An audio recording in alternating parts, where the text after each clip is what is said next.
మనిషి కంటే కుక్కకే ఎక్కువ విశ్వాసం ఉందని చెప్పి మరోసారి ప్రూవ్ అయింది. అది ఎక్కడో కాదు, మన కొండూరు వేరుగపల్లిలో ఒక చిన్న ఫ్యామిలీ, ఒక అవ్వ తాత మాత్రమే ఉంటారు ఒక ఊర్లో. ఆ ఊర్లో వాళ్ళ ఇంటి వెనకాలనే ఒక చిన్న కుక్క పిల్ల పుట్టింది. ఆ కుక్క పిల్లని తెచ్చి సాకున్నారు వాళ్ళు.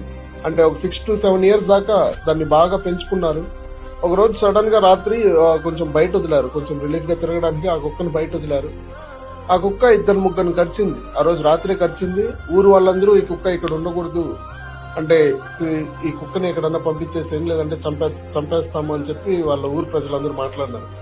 ఇంకా ఆ కుక్కని ఎక్కడో ఒకటి వదిలిపెట్టాలి, లేదంటే మనం వదలదు ఈ కుక్క అని చెప్పి వాళ్ళిద్దరు అనుకొని బైక్ లో తీసుకెళ్తే వాళ్ళు వెంట మళ్ళీ వచ్చేస్తుందనే ఉద్దేశంతో ఆ కుక్కని కారులో ఎక్కించుకొని తీసుకెళ్లి ఒక 70 కిలోమీటర్ల అవతల, 20-30 కాదు 70 కిలోమీటర్ల అవతల తీసుకెళ్లి వదిలేసి వచ్చారు ఆ కుక్కని.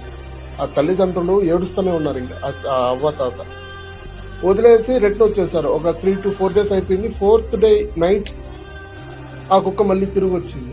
ఎంత షాకింగ్ అంటే ఇది, ఆ కుక్క మళ్ళీ ఆ సొంత ఇంటి వాళ్ళు పెంచినారు కదా ఆ ఇంటికి తిరిగి వచ్చింది ఆ కుక్క. అది చూసి వాళ్ళ ఇంట్లో వాళ్ళు కన్నీళ్లు పెట్టుకొని ఆ కుక్క లేదే మేము లేము ఈ రోజు అని చెప్పి అంత బాధాకరం వ్యక్తం చేస్తున్నారు.